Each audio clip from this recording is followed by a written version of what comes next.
जब तुम अपने सबसे प्यारे व्यक्ति को खो देते हो, तब तुम्हारे अंदर सिर्फ दो चीजें बचती हैं, दर्द और बदला। रात का समय था। घने काले बादल आसमान में छाए हुए थे।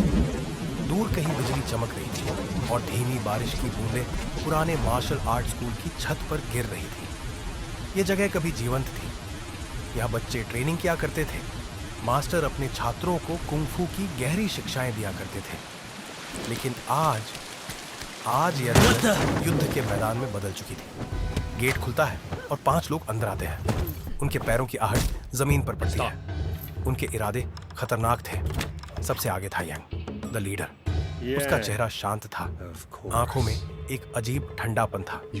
उसके पीछे थे उसके 4 साथी। फाजर, द बॉटनिस्ट, जो एक ड्रग सिंडिकेट चलाता था। शॉन, द फाइटर, एक क्रूर मार्शल आर्टिस्ट जिसने अपने पिता को भी हराया था। कुरोकी, द आर्टिस्ट, एक रहस्यमयी कलाकार जो छलावा और भ्रम से खेलती थी।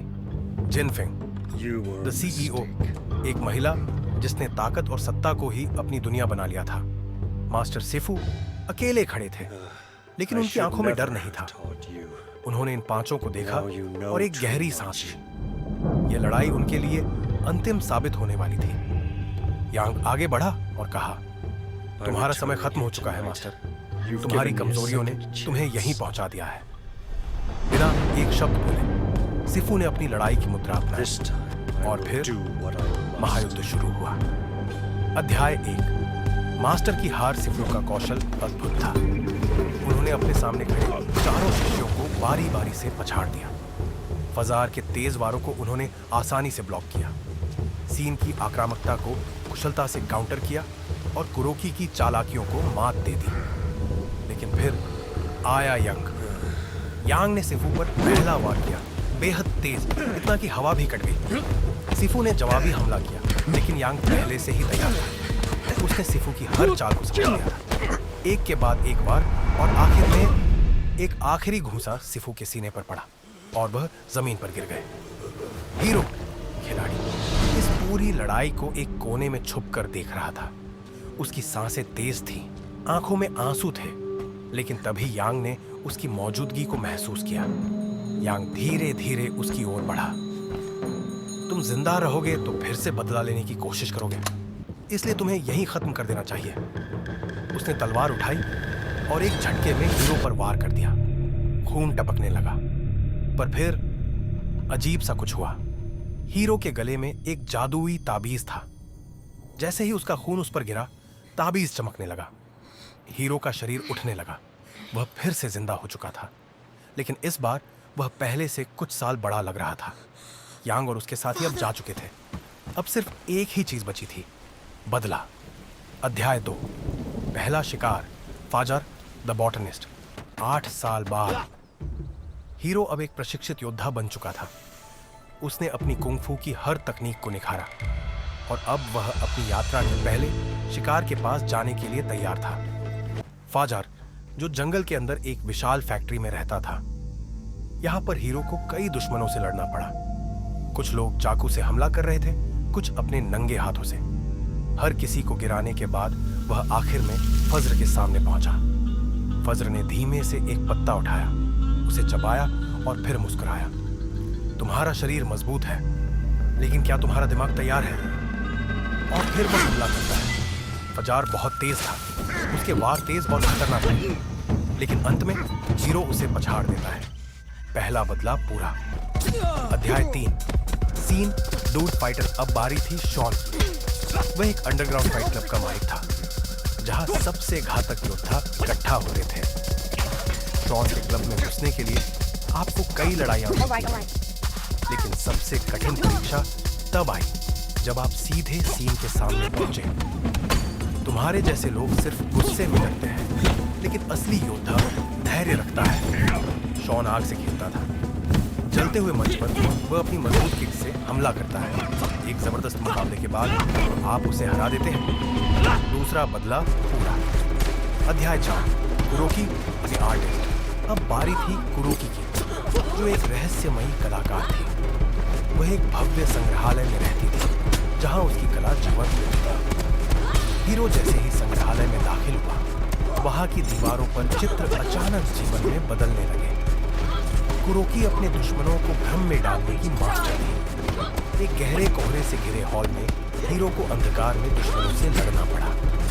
आखिरकार कुरोकी प्रकट हुई। उसकी तलवारें इतनी तेज थीं कि हवा तक फटती थी, लेकिन हीरो का धैर्य और तकनीक उसे मात दे देती है। आखिरकार कुरोकी भी गिर जाती है। तीसरा बदला पूरा।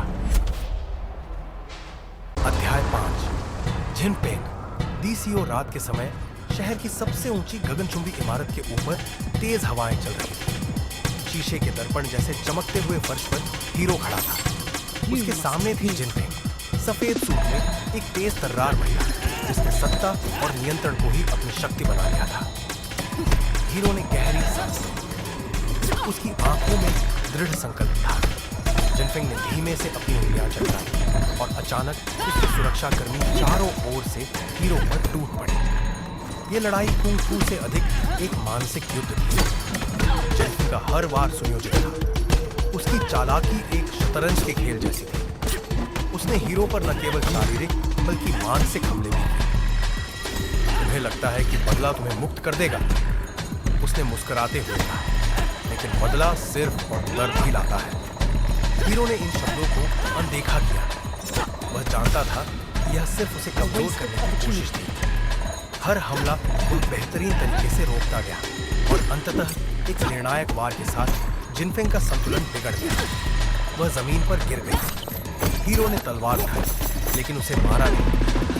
मैं तुम्हारी तरह नहीं बनना चाहता, हीरो ने कहा। जिनफेंग ने गहरी सांस ली और सिर झुका दिया। चौथा बदला पूरा। अध्याय 6। अंतिम युद्ध। यांग द लीडर। रात का अंधेरा छाया हुआ था।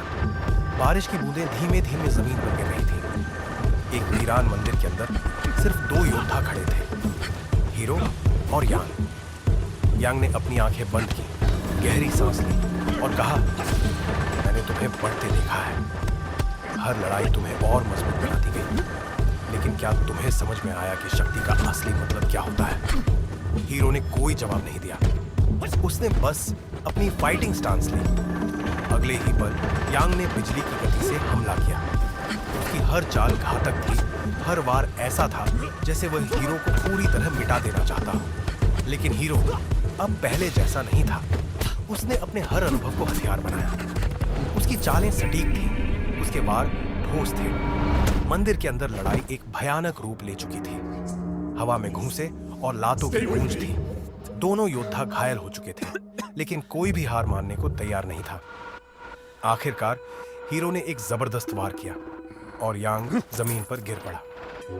हीरो उसके पास गया, तलवार उठाई, लेकिन उसने वार नहीं किया। बदले ने मुझे कुछ सिखाया है यांग। अगर मैं तुम्हारी तरह बन जाऊं तो यह चक्र कभी नहीं रुकेगा। यांग ने धीमे से मुस्कुराया। अब तुम सच में एक सच्चे योद्धा बन चुके हो। उसने अपनी आंखें मूंद ली।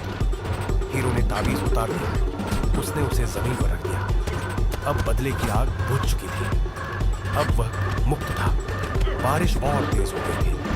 हीरो मंदिर से बाहर निकला, एक नए भविष्य की ओर बढ़ते हुए।